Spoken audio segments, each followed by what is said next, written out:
In the middle of April, my dad and I took off after my work shift on a Friday to spend a weekend at the cabin. The main goal was to completely replace the roof, which we had found out during our previous visit leaks rather impressively. We left the place 2 weeks ago with a tarp nailed over the leaky roof. That tarp had a lot of hopes riding on it. After a quick Menards stop in the closest town to the property, we moderately safely strapped the 12-foot roof metal and lumber to my dad's hand-built truck rack. The rack was great, but we did have to enjoy an hour of this sound. Arriving at the previously nearly impassable access road, we were happy to discover that it was much less muddy, and our actual easement was basically a paved highway compared to how bad it had been last time. Arriving around dusk with our spirits high, we took our first load of gear from the truck and started the short walk across the creek's boardwalk to the cabin. Or that's what we tried to do. Well, that's a problem. The creek is so flooded that our path is 3 feet underwater here. That part of it is just floating. It's 9 o'clock. It's about 35 degrees. That's 3 feet of ice cold water. Probably gonna have to unload the truck and get back into town and just think it through. Since we had gotten into the property at dusk, we just didn't have time as a luxury to allow us to figure anything out. So we drove the hour back to the closest town and thought of a plan. Grab a cheap hotel room for the night, watch some Family Feud, and then first thing in the morning head to a sporting goods store to buy waders. Then at least we could get into the property, check out the cabin, and figure out from there if we would be able to get the materials in to fix the roof. The next morning, after a free hotel breakfast and a hasty wader purchase, we arrived back at the property bright and early, and I was able to fly my drone up to try to get a better view of the boardwalk and cabin. Yep, that's flooded. But just past this, the cabin site looked high and dry, plus I could see the gray tarp that we put on a couple weeks ago had indeed survived. It also looked like, unfortunately, none of the trash had mysteriously grown legs and walked away, so we still got all that to deal with. From there, it was just figuring out how bad this flooded creek crossing was going to be. All right, well, truck ramp there. Yeah.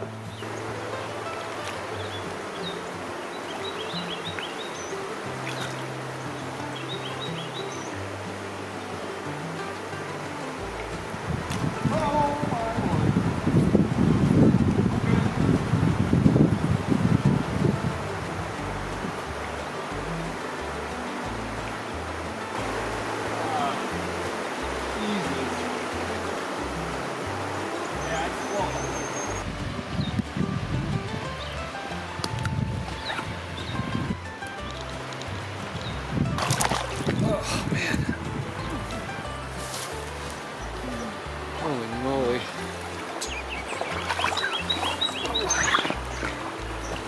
Oh my God.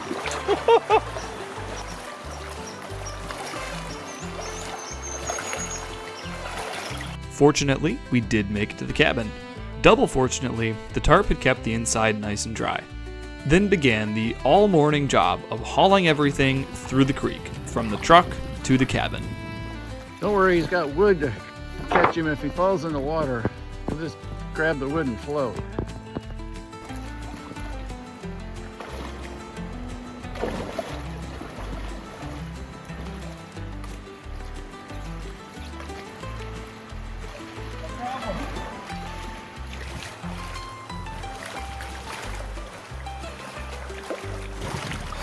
Certainly makes things more challenging. I'll note here that it's around 600 feet from where the truck can park to the cabin site, and there's a mandatory crossing of the flooded creek. In good conditions, it takes about 2, maybe 2.5 minutes to make that walk. With the flood challenge, that at least doubled. It took us hours to get all the supplies for the roof to the cabin site.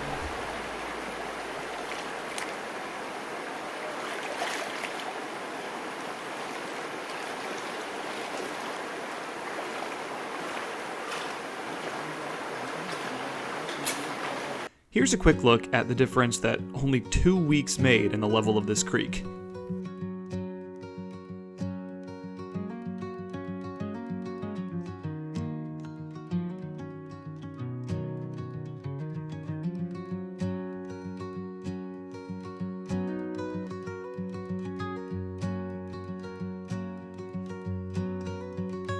The plan now is to do the roof potentially tomorrow. First thing in the morning tomorrow. So that's where we're at right now. Since wading through the creek 50 times slowed us down so much, we spent the rest of Saturday just working on cleaning up around the cabin site. Soggy old box with all the stuff in it. Concrete bag that's falling apart. And boxes for Jackery and Milwaukee, and it's all just, just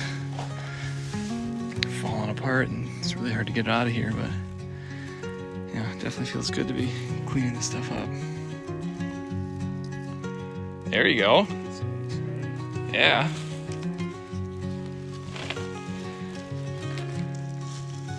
Sorry about your shoes, bud. Coffee creamer.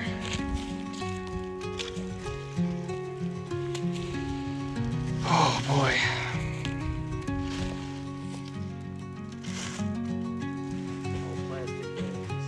Bag of bags. It is the Midwest. You gotta have it. Waterproof mattress. Well, it was put to the test. Set that up. Oh, that'd be good. Yeah, this would be a good spot for now.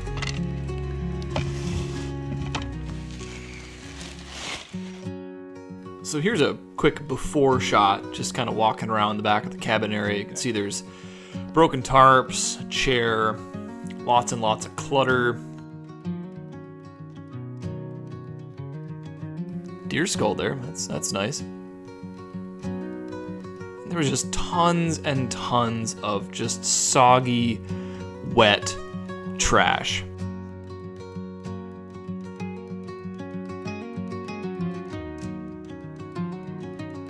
And then you can see here, you can't even walk behind the cabin just because of all the clutter back there.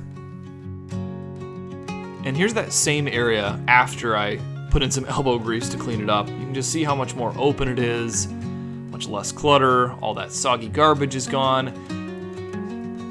And hey, you can actually walk behind the cabin now. How nice is that? And all these tarps here are just sitting up to dry so that we could fold them up and put them away. I know it looks bad right now, but that'll look a lot better once those tarps are gone. This area here is another big win. This is where that big red tent sat. We got all the garbage out of it, and we're even able to get the tent into a garbage bag. It'll be a fire pit area now, I think. Much better use of the space. Oh yeah. Nice. Lovely. Well, I'll tell you what. There's very little that's better than a mid-afternoon cup of coffee in the woods, working hard with my dad. I even bought this Chemex pour-over specifically for the cabin. Beautiful. After that, we kind of just wound down and enjoyed the evening.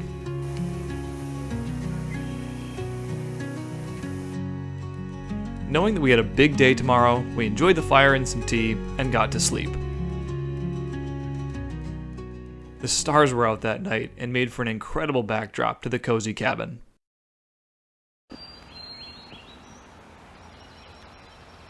The next day dawned with birdsong, and it felt like a good day to replace a roof. We were pretty committed once we started pulling off the existing roof, as rain was basically guaranteed in the forecast overnight and the next morning. Nothing quite like having no choice but to finish as motivation. We're replacing the roof on this cabin because the old one leaked. Not because it was old. This entire cabin is actually only less than a year or so old, but the roof just wasn't built right to begin with. The old roof was built with rafters that attached to the top plates with joist hangers. Now typically a rafter would sit on top of the top plate and overhang the walls by about 12 inches or so. That just helps keep rain and other weather away from your walls and your windows and your foundation. On top of the rafters, the builder here nailed and screwed plywood wrapped in Tyvek for most of it, all but this 3-foot gap, which was clear polycarbonate screwed directly to the rafters. The rest of the roof was also just plastic paneling. Now the major issue is this massive gap here on the tall side of the building. Plywood and roof panels are set back several inches from the top plate, causing rain or snow to hit the top plate and drip down into the cabin in about a dozen places. This is the front corner piece of roof plywood where the biggest gap and leak were. It's been wet. It's starting to mold. Yeah, it's real wet over there. That's wet to the touch, so that's why we're doing this. There was no real way to salvage any of this roof. With no overhang, no strapping, and using plastic panels, I had to get pretty creative on a solution to fix this roof. Okay, so here's the general idea. Add a 12-foot 2x4 on top of the existing rafters, overhanging about 11 inches on each side, as the cabin's about 10 feet wide. Now, I could have taken all of the 2x6 rafters down and replaced them with 12-foot rafters, but while using joist hangers like this isn't traditional, it does work. So the 2x4s, shown being cut here, would go on top of each existing rafter, and this creates the necessary overhang for the roof without needing to completely replace all of the rafters. The process should have gone very quickly, but we ran into a few issues with the joist hangers and the rafters. Now, 4 joist hangers were just missing, not there at all. And a few of the rafters were cut so short that literally nothing was holding them onto the building at all. Neither of those screws. Oh, none of those screws are doing anything. We obviously had to address all these problems, which took time and thinking and effort. Eventually, we had all of the 2x4 rafter extensions on, and we could move on to the next step. Strapping, or skip sheathing, or nailers, purlins, they're called a lot of different things. In this video, I'm going to call it strapping. Strapping is run perpendicular to the rafters, and it's what the roof metal actually screws into. It also creates kind of a scaffolding while you're building it that makes it much easier and safer to move around and work on top of the roof. The other thing that strapping does is it allows you to create an overhang on the 2 sides as well, where previously on this cabin there was nothing. I went with 2x4s spaced 24 inches on center for the strapping. I had this 20.5-inch spacer that I cut at home, which helped space these out evenly so I didn't have to measure each gap manually. The last row ended up being a little bit closer together than 24 inches on center, but that was expected and totally fine. I made sure to butt the 2 pieces together on alternating rafters as they had to span about 20 feet. I had one cut 9.5 feet and one cut around 10.5 feet. At this point, we had all the rafter extensions and all the strapping done. It was now time to nail off the bird blocks. The best way that I can explain what a bird block does is when you put your strapping on top of your rafter, it leaves a gap. If you leave this gap open and put your roof metal up, that hole would be plenty big for birds, squirrels, and all kinds of other things that you probably don't want to be inside of your cabin. The blocks are cut to fit in each gap, and this needs to be done on all 4 outside edges, every single gap. No bird goes unblocked. Now this is a bit tedious. The strapping, being 24 inches on center, meant that each bird block could be a consistent 20.5 inches long, but the rafters on this cabin, surprise, surprise, aren't completely evenly spaced. They're all within a couple inches of 16 on center, but each one of these had to be individually measured and cut. Eventually, all of the framing for the roof was done. Finally time to move on to the roof metal. Now to get to this point had taken most of the day, and it was 7:30 p.m. when the first sheet hit the roof. Alright, first panel of metal is set on the roof. Just got to get it squared up and start screwing her down. And hopefully this will go pretty quick because it is getting later in the day. First panel's on. We had now been working on the roof for around 12 hours. We were tired and we were starting to lose the light. All these are just excuses to say that I don't have a ton of footage from this part, but I'll share some tips. Take the time to get the first panel squared correctly with the overlap, not the underlay, on the right side of the first sheet. If this is even slightly off, each panel will continue to get worse and worse. We pre-drilled all of the holes, which made the installation much easier and faster. I installed the screws in the flat part of the roof metal. I did 7 rows of 4 screws in each panel. Since I had 7 pieces of strapping, we screwed into each one of those. That's 28 screws per panel with 7 roof panels to cover the 18-foot long cabin with around 18 inches of overhang on each side. I did not want to have to cut any of these panels down, so we used full panels. Finally, don't over tighten the screws, as the rubber washer should be snug but not smashed.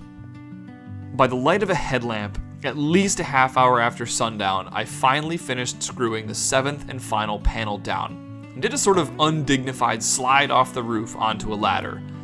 The roof was done, and that was probably the longest day of work I can remember doing. We had a 10 p.m. dinner, and finally went to sleep, enjoying being in a cabin where we felt like we could actually trust the roof to keep us dry. Excited to see how the roof had turned out in the light of the next morning, I put the drone up to see what everything looked like.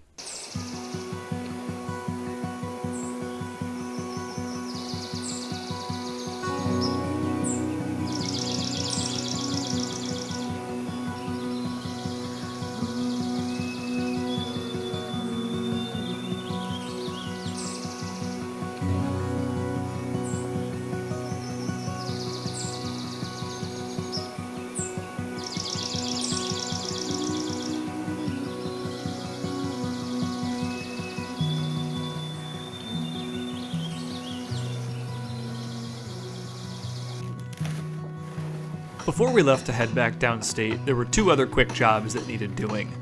The first one was to get the well flowing.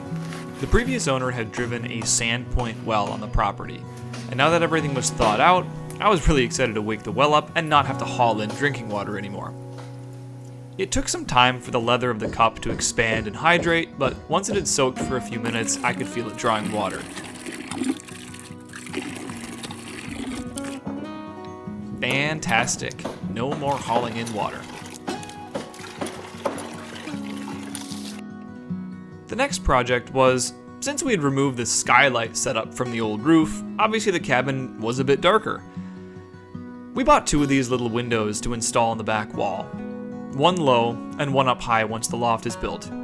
I bought these because they actually just fit between studs and don't require any cutting or framing other than just the 2x4s to sit on top and underneath. Sure, it's a small window, but the installation is really quick and easy, and it brought in a lot more light. These windows were about $80 a piece. Right as I finished installing the window, it started to pour rain, and we sat in the cabin sipping coffee, happy, warm, and dry. Thanks for coming along on this adventure as we continue building up Middle Fork.